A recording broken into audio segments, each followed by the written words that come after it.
South ఇండియాలోనే అతి తక్కువ ధరలకే రత్నాలందించే ఏకైక సంస్థ 6JVR. హలో నమస్తే, welcome to reality check.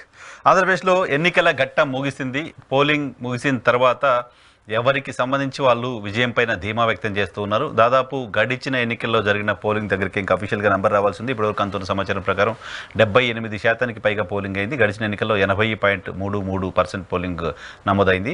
So ఈ పెరిగిన పోలింగ్ తమకి కలిసి వస్తుంది అంటూ ప్రతిపక్ష పార్టీ మాట్లాడుతుంటే, సో పెరిగిన పోలింగ్ బెనిఫిషరీస్ సంబంధించిన ఓటింగ్ అదంతా మాకు కలిసి వస్తుందంటూ వైఎస్ఆర్ కాంగ్రెస్ పార్టీ చెప్తుంది. ఇద్దరూ కూడా గెలుపు పైన అంతే ధీమాగా ఉన్నారు. ఈ ఎన్నికల తర్వాత మనం చూస్తే మనకు అర్థమవుతుంది, దాని ప్రకారం ఎవరు కూడా ఎలక్షన్ కమిషన్ ఇంకెవరో పెద్దగా బ్లేమ్ చేయడానికి ఇష్టపడట్లా.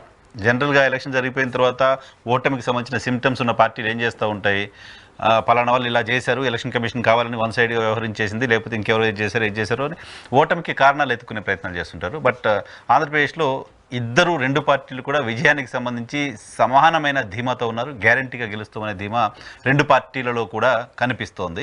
సో అసలు ఆంధ్రప్రదేశ్లో ఓటరు ఎటు వెళ్ళారు, ఏంటి, ఏం జరిగింది, కేఎస్ ప్రసాద్ గారితో మాట్లాడదాం. ప్రసాద్ గారు మనతో పాటు లైవ్లో జాయిన్ అవుతున్నారు. ప్రసాద్ గారు నమస్తే.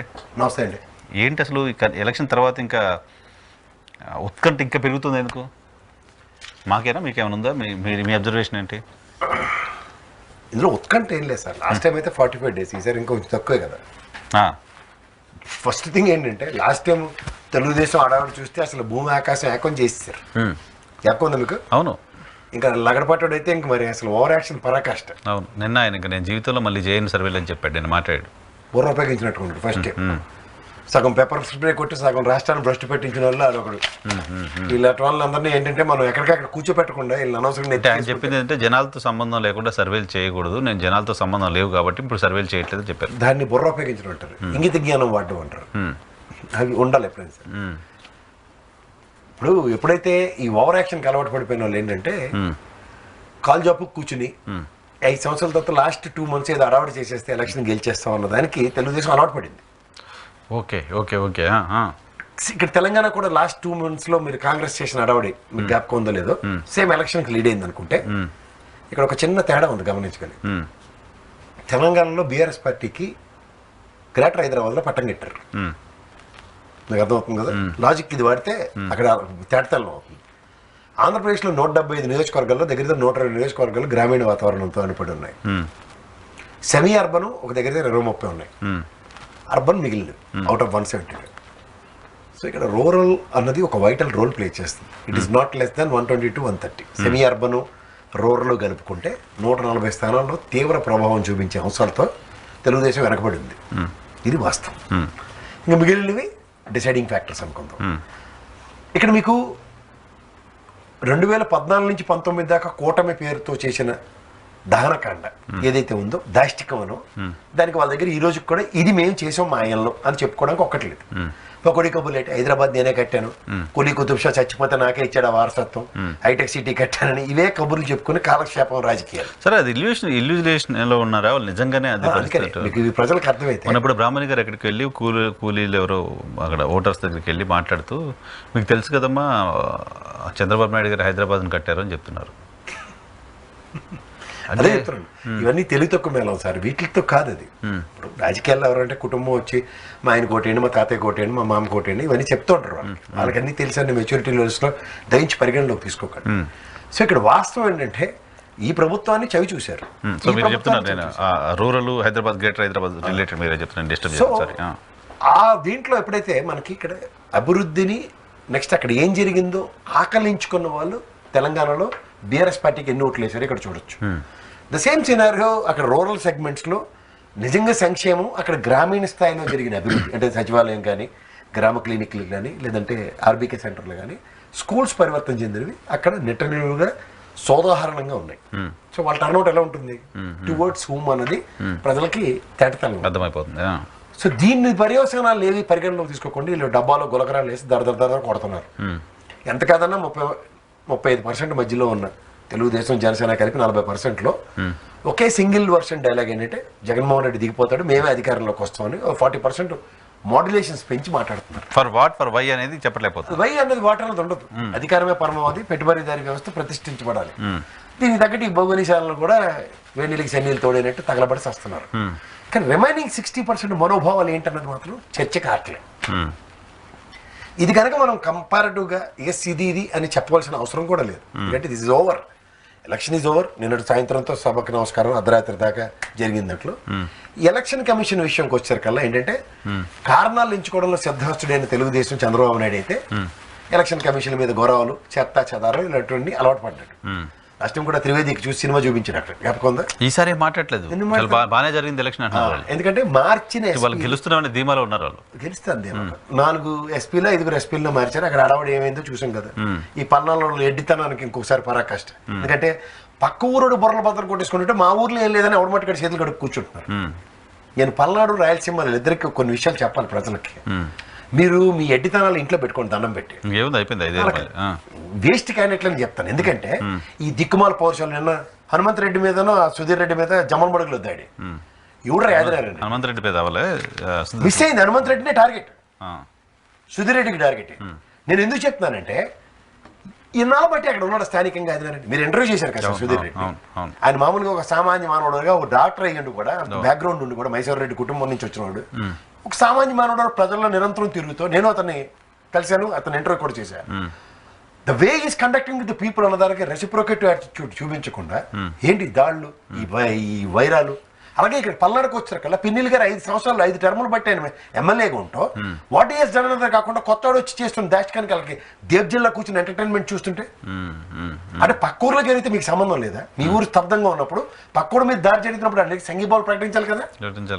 ఏది ఎంతసేపు బీచ్ చివరను కొట్టేశాడు, ఆయన చంపేశాడు, ఇది ఫ్యాక్షన్, ఇదేమో ఒక రాయలసీమ కట్టుబాట్లు ఏమో పల్నాడుకి తీసుకొచ్చాడని. ఎవడు వచ్చాడు? ఆ బ్రహ్మానంద రెడ్డి నేను కాక మొన్న వచ్చాడు. వాళ్ళ అమ్మాయిలను ఏం చేశాడో తెలుసు. ఎత్తి కొదేసిన తర్వాత మళ్ళీ ఊర్లోకి వచ్చిన తర్వాత మీరు గొడవలేవి, మీ దగ్గర నుంచి రియాక్టివ్ మోడ్ ఏది? ఇలా చేస్తే మా దగ్గర ఉండదని పోలీస్ స్టేషన్లో కంటిన్యూస్ కంప్లైంట్ ఎందుకు లేవు?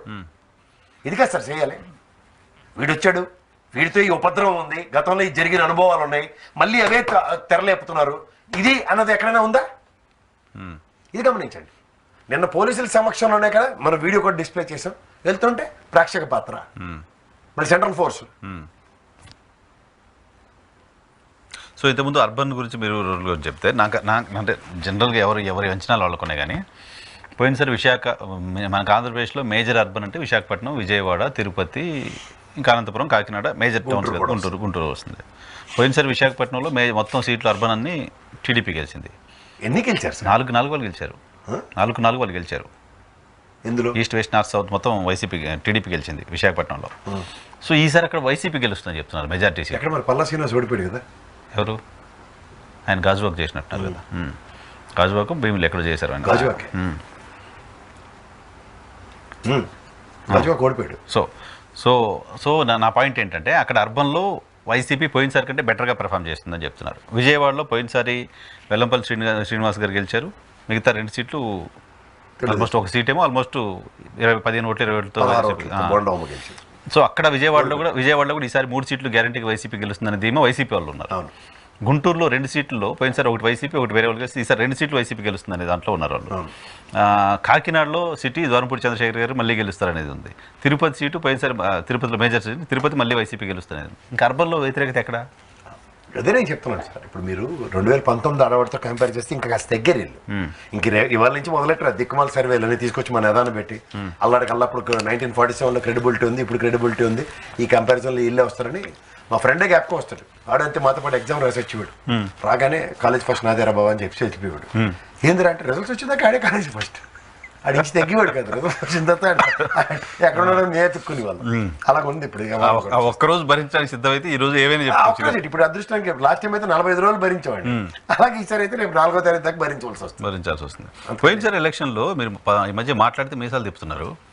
మీరు కూడా మీసాలు తిప్పి మరీ సవాల్ చేస్తున్నారు. నేను కొన్ని సవాల్ చేశాను. మీసాలు తిప్పి అంటే ఇప్పుడు పిఠాపురం నియోజకవర్గంలో మేము అలాంటి అమ్మాయిని నిలబెట్టి మేము డిప్యూటీ సీఎం చేస్తామంటే నీ స్థాయి గురించి ఎప్పుడైతే ముఖ్యమంత్రి స్థాయి గురించి మాట్లాడిన ఒక వ్యక్తి, అతనే మహాశక్తి ఏం కాదు, ఒక వ్యక్తి పవన్ కళ్యాణ్ అనే వ్యక్తి ఒక ముఖ్యమంత్రి స్థాయిని ప్రశ్నించి నీ స్థాయి ఎంత అన్న దగ్గర నీ మీద ప్రత్యర్థికే ఈ స్థాయి క్రియేట్ చేశాను ఉదంతంలో నేను ఆ రోజు మీసం మీద చేసే తప్ప ఇది నీ అవునొచ్చాను. నేను మీసాలు తిప్పే అంత ఇది లేదు నాకు. ఓకే, అయితే బుద్ధా వెంకన్న గారు ఎమ్మెల్సీగా ఉండి పోయినసారి ఎన్నికల రిజల్ట్ ముందు చిన్నపిల్లని చూడండి తాయిలాలు ఇచ్చి మోసం చేసినట్టు తొడగొట్టి కళ్ళు తిరిగి పడిపోయి మేము తొడగొట్టి ప్రెస్ కాన్ఫరెన్స్ లో తొడగొట్టి మేము గెలవబోతున్నాం అని చెప్పారు. ఆయన ఎక్కడున్నారు కనపట్లేదు మధ్య చాలా రోజులు. రక్తాభిషేకాలు తర్పణాలతో బొమ్మలు టికెట్ కోసం ఇచ్చారు, పాపం ఇవ్వలేదు.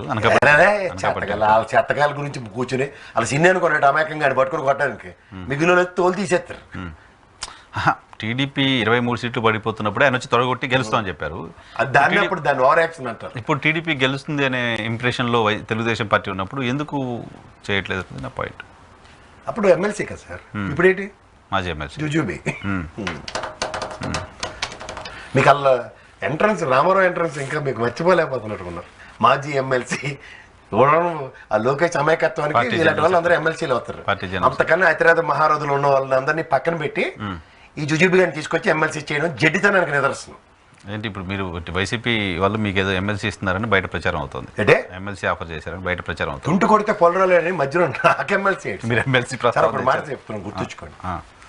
బయట ప్రచారం అవుతుంది. నన్ను అడిగారు సమానుడు పాలడు వెంకట్రావు గారు ఒక దైవాంశ సంభూతుడు, గురు సమానుడు. నాకు ఒక కజన్ డిస్టెంట్ రిలేషన్ కూడా ఉంది ఆయనతో. నాకు అలాంటి మహనీయుడికి ఎమ్మెల్సీ ఇస్తే ఎంత గౌరవప్రదమైన పదవో ఆయన ఎలా ఆయన ఆనందపడ్డాడో ప్రత్యక్ష సాక్షి నేను. సార్ కొన్ని రాజ్యాంగబద్ధ పదవులు అని కొన్ని ఉంటాయి సార్, అంటే ఎంతో చేవ కలిగి వాటిల్లో అసాధారణమైన అనుభూతి, తర్వాత వాళ్ళకి అపారమైన అనుభవం ఉన్న వాళ్ళకి ఒక మేధావుల పెద్ద సభ అంటారు చూడండి రాజ్యసభకి, దానికి ధీటుగా మనకి ఎమ్మెల్సీలు. అలాంటి స్థాయికి వెళ్ళాలి అంటే చిన్న చితక వాళ్ళతో కాదు. అందులో నేను చాలా అల్పుండి ఆ విషయంలో. నేను ఊహకు కూడా ఊహించుకోవడం గుర్తుంచుకోండి. నేను ఫస్ట్ ఆఫ్ ఆల్ మనం గ్రౌండ్ నేల విడిచి నేను ఎప్పుడు సాల్వ్ చేయను సార్. నేను ఇంకోటి చెప్తాను, నేను తెలుగుదేశం పార్టీలోనే అతిరథ మహారథుల్ని కొంతమందిని చూశాను అధికార ప్రతినిధులుగా. వాళ్ళు నిజంగా రక్తం దారబోసి కుటుంబాలు తగలబెట్టిన ఉదంతాల్లో కూడా అలాంటి వాళ్ళని దేకలనే దేకలే కొన్ని విషయాల్లో. సరే చంద్రబాబు నాయుడు గారు, ఇప్పుడు జగన్మోహన్ రెడ్డి గారు అలా కాదు సార్. అది కాదు, నేను మళ్ళీ చెప్తున్నాను. ఇప్పుడు ముఖ్యంగా ఇవాళ 2014లో అపోజిషన్ దగ్గర నుంచి 2019లో అధికారంలోకి రావడానికి వైఎస్ఆర్సీపీలో ఎంతోమంది అసాధారణంగా వాళ్ళ కమిట్మెంట్స్ టు ఇన్ఫినిటివ్ చేసిన తర్వాత వచ్చిన అధికారం. సో ఎప్పుడైనా సరే చిన్న చిన్న ఉడతా సాయాలు, ఓ నోటి మాట, 4 మంచి మాటలు చెప్పినంత మాత్రాన ప్రతిదాన్ని ఊహించి ఆశించి మాట్లాడడం అన్నదైతే నేను అలాంటివి I was never in those sort of illusions. ఆశించి మాత్రం నో అబ్సల్యూట్లీ నాట్. నేను ఇవాళ మీకు మళ్ళీ చెప్తున్నాను, నన్ను నేను మలుచుకోవడానికి కారణం ఏంటంటే కంటిన్యూస్గా అబద్ధాలు చెప్తూ నిజాల్ని సప్రెస్ చేస్తున్న దగ్గర ఇది నిజం అని చెప్పడానికి మాత్రం నేను అనలిస్ట్గా నిజాలు మాట్లాడుతున్నాను తప్ప నాకు దీంట్లో ఏదో మీరు వ్యక్తిగత నన్ను చాలా మంది అయితే పేటీఎం అని, నువ్వు అమ్ముడుపోయావని, కుక్క అని అమ్మనాబూతులు తిడుతుంటారు రాత్రి పగలు. బట్ నా సమాధానం ఏంటంటే స్వతహాగా నేనేంటో నాకు తెలుసు. What my life is. మీకు ఇంకెవరో ఇస్తే ఏదో చేయాల్సిన అవసరం. చార్ట్ అకౌంటెంట్గా విదేశాల్లో పనిచేసి ఎంత పెద్ద ప్రొఫైల్ పెట్టుకుని సరే అనేవాళ్ళు అంటుంటారు, కానీ జనరల్గా అటువంటి పర్సెప్షన్ బయట ఉంది. చాలా మంది అంటున్నారు కాబట్టి మీ దృష్టి తీసుకొచ్చారు. నేను ఫస్ట్ ఆఫ్ ఆల్ మీరు అలాంటి ప్రశ్న అడుగుతారని నేను కూడా ఊహించలేదు. ఫస్ట్ నా స్థాయి ఏంటో నాకు తెలుసు.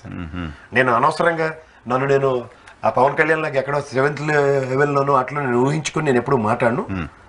రైట్. అయితే ఒక ట్వీట్ చూసా, ఇప్పుడు మీతో మాట్లాడుతున్నప్పుడు ఒక ట్వీట్ ఏదో చూసా.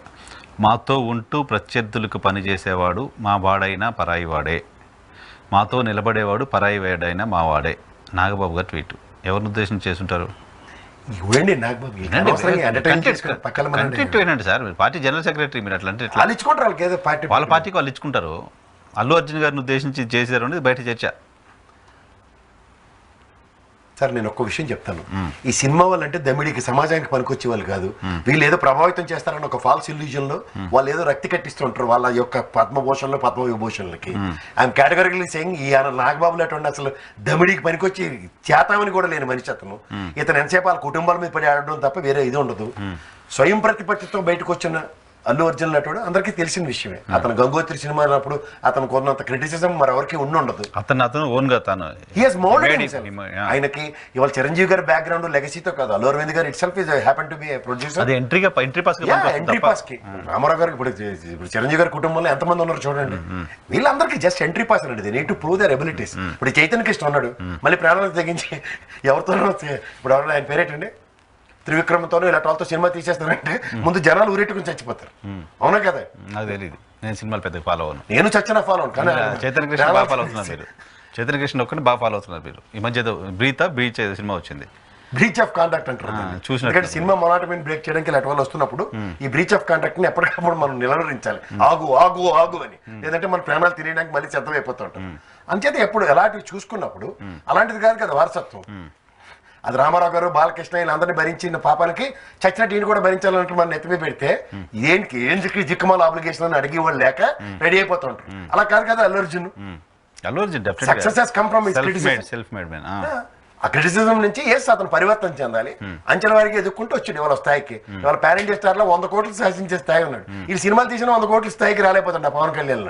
సినిమాకి 100 కోట్లు రావు, ఆయన సినిమాకి రెమ్యూనరేషన్ 100 కోట్లు తీసుకునే స్థాయికి ఎదిగాడు. కొంతమంది కంపేర్ చేయకుండా ఉంటే అప్పులు చేస్తే నన్ను తీర్చమని ఆబ్లిగేషన్ క్రియేట్ చేయట్లేదు. ఒక కొడుగ్గా తండ్రి ఇచ్చిన రెమ్యూనరేషన్ కూడా మూసుకుని తీసుకుంటాడు 100 కోట్ల స్థాయి బయట ఉన్నా సరే. That is the capacity of Allu Arjun. అంటే దిక్కుమాల ట్వీట్లు, బుద్ధి తక్కువ ట్వీట్లు, మీ తెంగరతనాన్ని ప్రజలకు ప్రదర్శించొద్దని చెప్పండి, అంతకని ఇంకెళ్ళలేదు. రైట్. ఇప్పుడు ఏంటి పవన్ కళ్యాణ్ గారి రోల్ ఎలా ఉండబోతుంది ఒకవేళ కూటమి అధికారంలోకి వస్తే? ఏదో మన పొత్తెట్టాడు కదా, ఇటు తంగరాకులు పడి నానా బాధలు పడి తిట్లు తిన్నో దెబ్బలు తిన్నో. ఇప్పుడు నెక్స్ట్ ఏంటంటే పదవి ఏమైనా ఇస్తారని మళ్ళీ ఒకవేళ గెలిస్తే వాళ్ళు ఇల్యూజన్స్ లో ఉన్నారు కదా గెలిచేస్తామని. పవన్ కళ్యాణ్ గారు గెలవరా?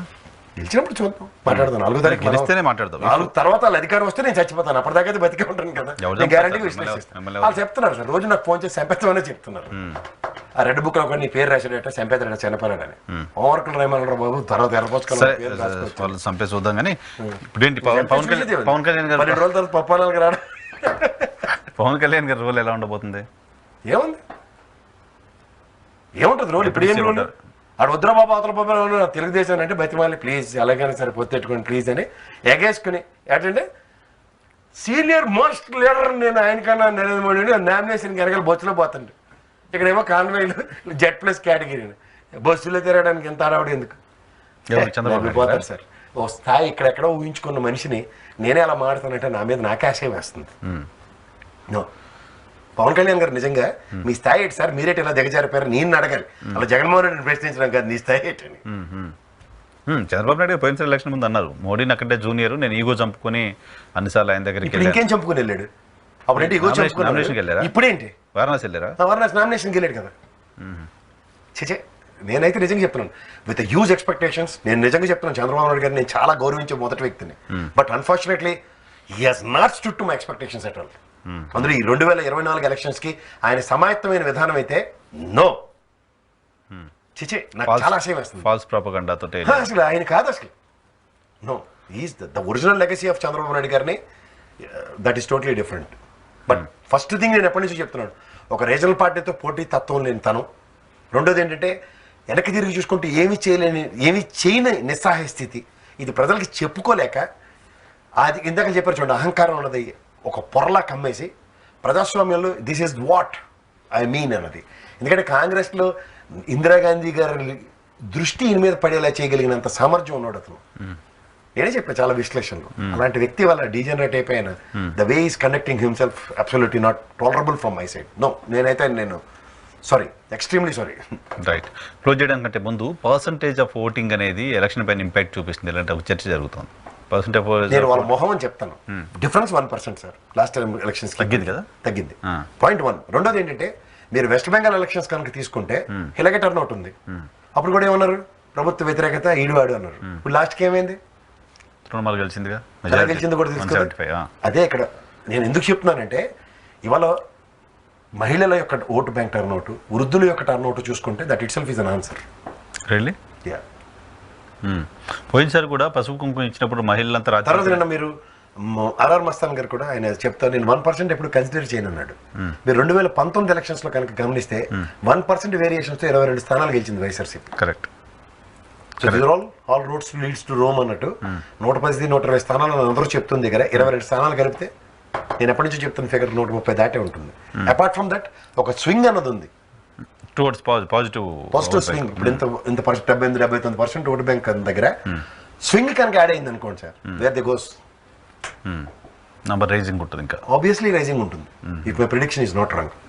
Maybe in the worst case సినారియోలో కూడా చెప్తుంది 110 స్థానాలు జేబులో పెట్టుకుని యుద్ధం చేస్తుంది Jaganmohan Reddy. He has never given up as far as election is concern from the day 1 నుంచి ఆయన ఫైట్ చేస్తున్న బ్యాటిల్లో నేలవిడిచి సాంచలే మొదట 67 స్థానాలకు ఎగబాగలిగిన వ్యక్తి need to have a government అన్న దగ్గరే ఈ 5 సంవత్సరాల కోడ్ ఆఫ్ కండక్ట్ అయింది. బేర్ మినిమం నాకు రావాలి అన్న దగ్గర మీకు నేను ఎప్పటి నుంచో నా పాత విశ్లేషణలో కూడా చెప్తున్నాను. ద వర్స్ట్ కేసు సినాలో 151లో 50% లాస్ అయినా సరే అతనికి వచ్చిన నష్టమే లేదని మాట్లాడుతున్నాను. 75 అప్పుడు. So 75 is ground. So existing government లో ఉన్నోడికి ఇంకో 15-20 స్థానాలు తెచ్చుకోవడం కష్టం అవుతుందా? మీరు 50% యాంటీ ఇన్కంబెన్సీ అన్నా సరే is always playing his game for the sake of government. That is safe game. Safe game తర్వాత ఏముంది, ఎగ్జామ్లో ఖచ్చితంగా పాస్ అవుతాడు. సెకండ్ క్లాస్ లో ఉన్నోడికి వాడు ప్రయత్నం ఖచ్చితంగా చేస్తే ఫస్ట్ క్లాస్ గ్యారంటీ కదా sir. Second class clear, first class కి అడ్వాంటేజ్ అవకాశం ఉంటుంది. Second class itself is a clear green signal for forming the government. Obviously is aiming for first class అంటే there is no second thought అని అర్థం. So అంటే ఇక్కడ మాట ఇక్కడ మీరు అత్యవసర మార్కులు 35 రావాలన్నా కూడా 23 వచ్చి చచ్చే అంటే ముందు పాస్ చేసి అవర తర్వాత ఫస్ట్ క్లాస్ గురించి మాట్లాడతాం. ఎక్కువ ఇంకా 35 100 ఉంటే 35, 150 175 అంటే వేరు. మీరు జనరల్ గా చెప్తాను. ఇప్పుడు 35 అంటే పాస్ మార్క్ వచ్చి ఏడిసినోడికి అయితే వాడి గురించి మాడవచ్చు. నేను ఫస్ట్ క్లాస్ వస్తుందో లేకపోతే పాస్ చేసి వచ్చాడు కదా, తెల్లవాళ్ళు రాత్రి పగలు చదువుతున్నాడు, తెల్లవారుజాము లేచి పర్లేదు మా వాడికి సార్ సెకండ్ క్లాస్. వైసీపీ 23 కంటే పడిపోద్దని టీడీపీ లెక్క.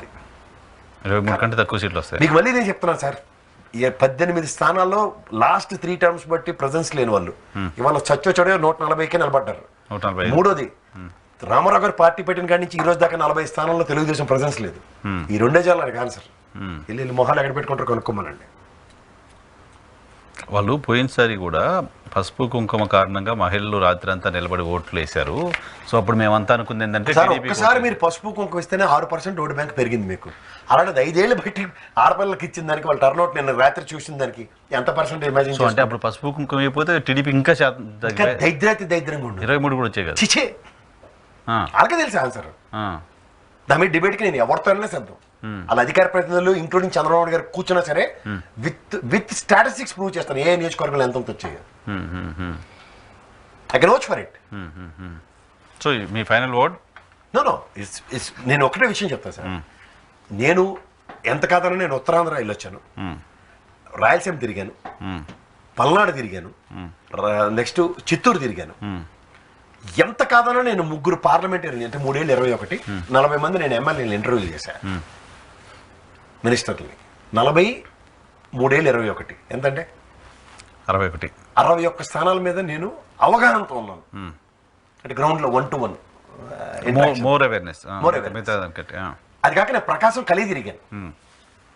ఆల్మోస్ట్ 3 టర్మ్స్ తిరిగాను. నా ఫ్రెండ్ ఉన్నాడు చంద్రశేఖర్, 3 టర్మ్స్ తిరిగాను నేను. సో 10 నియోజకవర్గాలు డంకా పలాస్ నేను చెప్తా. నా దగ్గర 71 నియోజకవర్గాల ప్రాథమిక అవగాహనతో నేను మాట్లాడుతున్నా. బట్ వన్ థింగ్, ఇప్పుడు యాంటీ ఇన్కంబెన్సీ అన్నదాన్ని ఎప్పుడైతే ఓటు బ్యాంక్ కింద అపోజిషన్ పార్టీలు టర్న్అవుట్ చేసుకుంటే there may be a probability. But anti ఇన్కంబెన్సీని కాకుండా వీళ్ళు వ్యక్తిత్వ హననానికి పెద్దపేట వేసినప్పుడు, అందుకే నేను చంద్రబాబు గారి విషయంలో ఇంత లెగసీ ఉన్న వ్యక్తి ఒక ఎలక్షన్ ఇంజనీరింగ్ కానీ ఎలక్షన్ స్ట్రాటజీ కానీ ఆప్ చేయకుండా గుడ్డ చేల్లో పడేటాల్లో this the first our time.